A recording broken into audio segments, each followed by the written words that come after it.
Good day everyone, this is Rafen bringing you guitar tutorials and setup. But today, start with the most important lesson, the notes on the fretboard. Alright, let's go po. Lesson 1.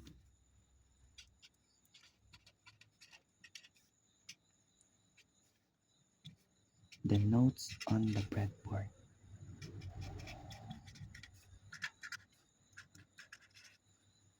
Fretboard.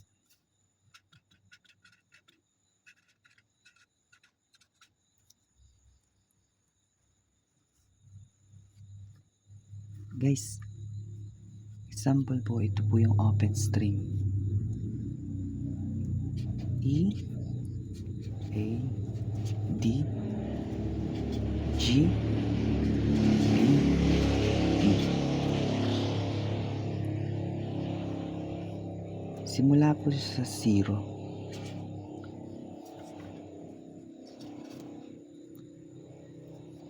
And ito po yung number of frets. 1, 2, 3, 4, 5, 6, 7, 8, 9, 10, 11, and 12. Example po, ito po yung strings.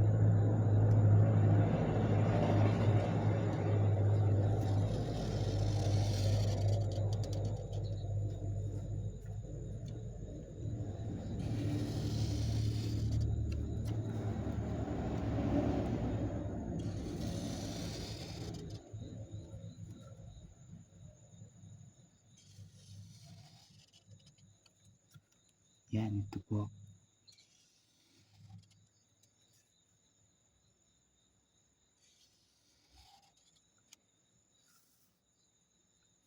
Guys, halimbawa ito po yung 6 na strings. Yung first, second, third, fourth, fifth, and yung last.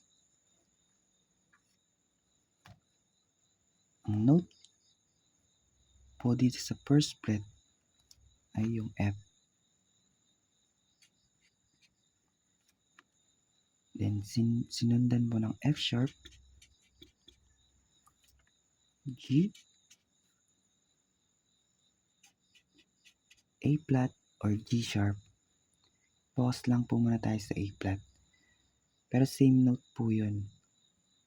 Ibig po sabihin, yung G sharp or A flat po, same po yung tunog nila.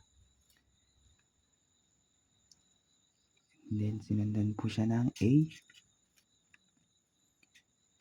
B flat, B, C,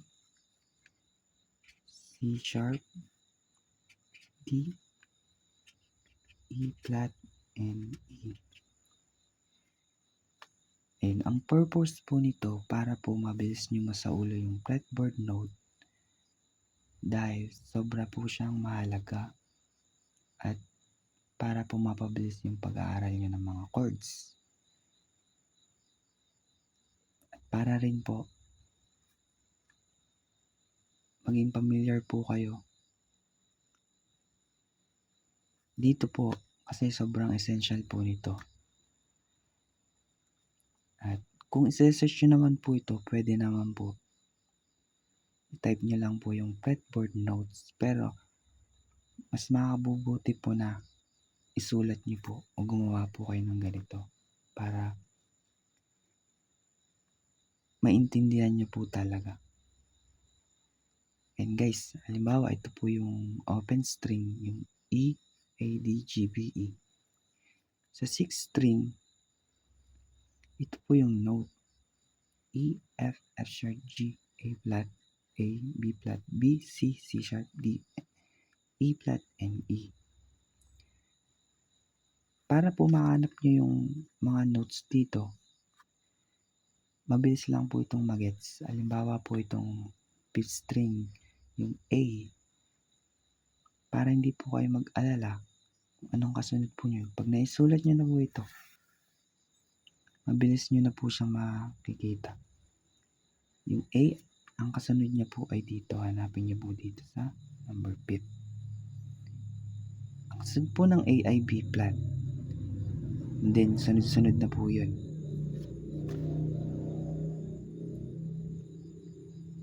Ang important lang po dito, dapat po ay naka-align yung paggawa nyo ng note. Dahil kung hindi po ay sasala po. At magkakamali po kayo. Halimbawa, gusto niyo pong matutunan o hanapin yung triads, kailangan po ay tugma talaga.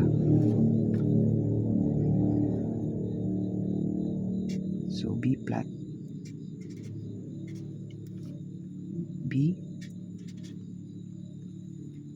C, C sharp, D, E flat, B. Ang sunod po ng E ay F na ulit, kaya dito nyo po siya titingnan. F sharp, G, A flat, and A. And take note po guys, pag gumawa po kayo nito, dapat po ay magtatali o magtutugma yung simula sa open string na note, yung E, at hanggang dito po sa 12 fret E. Kung papansinin niyo po ay E, yung E na higher o yung octave A. Ayun guys, kapag gagawa po nito, kailangan nyo lang po maging mapagpasensya. Alalay lang po kasi may pagkakataon na pag binilisan nyo, magkakamali po kayo. Fourth string po ay D. Ang sunod ng D ay E flat. So, dito yung E flat, E, F, F sharp,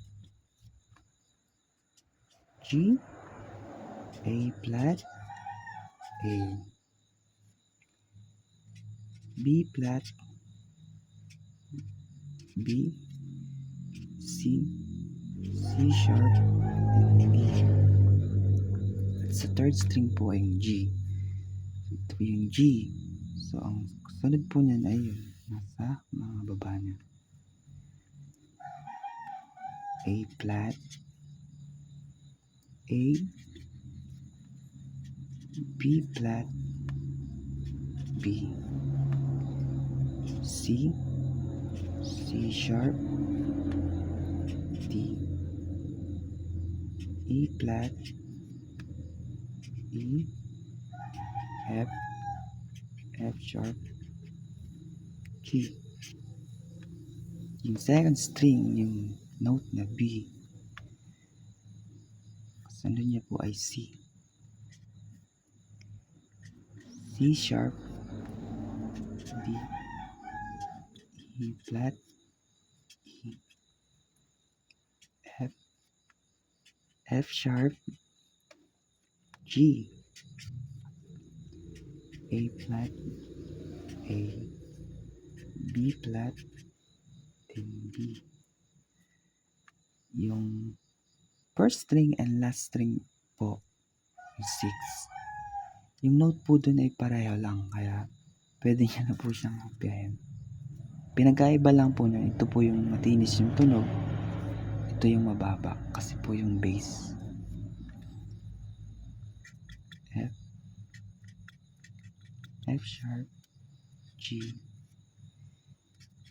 A flat, A, B flat, B, C, C sharp, D, E flat, and E. Yan guys, kung papansinin niyo po, dapat po yung open string at yung 12th fret na note ay dapat ay magkatulad. So, E, A, D, G, B, E. Ayun, take note lang po ulit guys, kailangan po ay alalay lang po para po hindi po kayo magkamali. purpose nga po nito ay para po mabuksan, makita nyo po yung mga note dun sa gitara.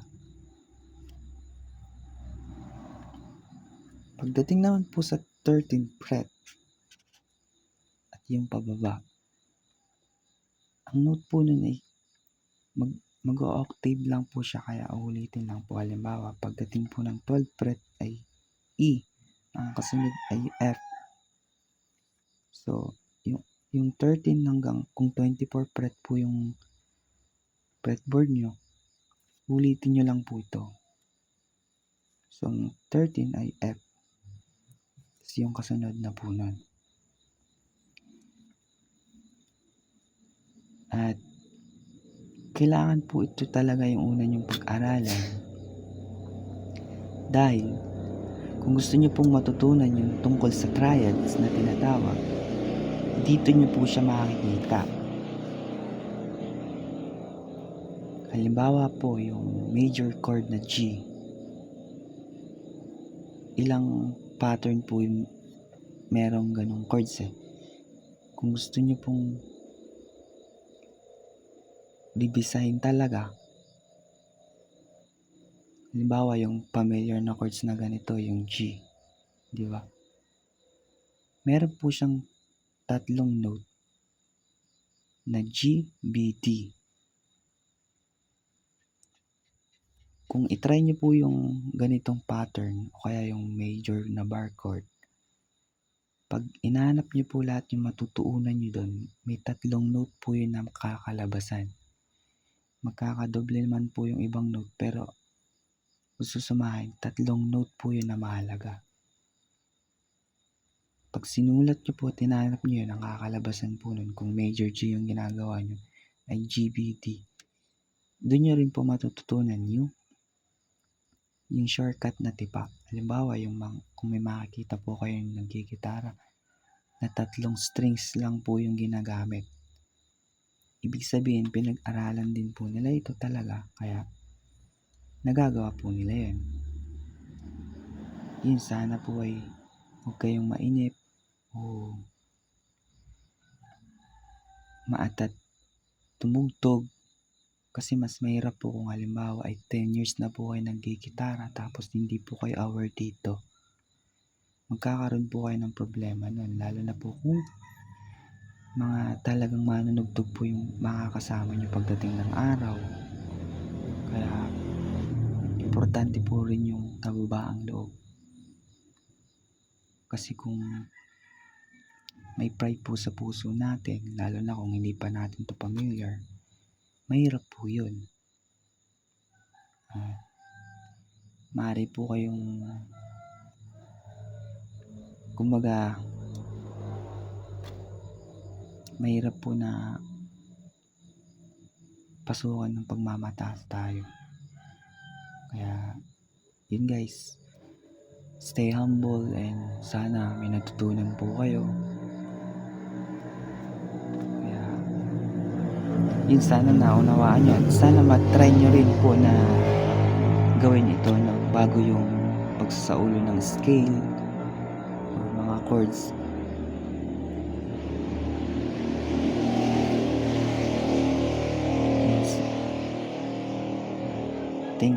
Thank you po sa panonood. Medyo maingay lang po sa labas pero pag ganun kailangan natin magpatuloy. Salamat po muli at makikishare na lang po at pa-support na lang po ng page. Yun guys, God bless po sa ating lahat. All glory to God alone.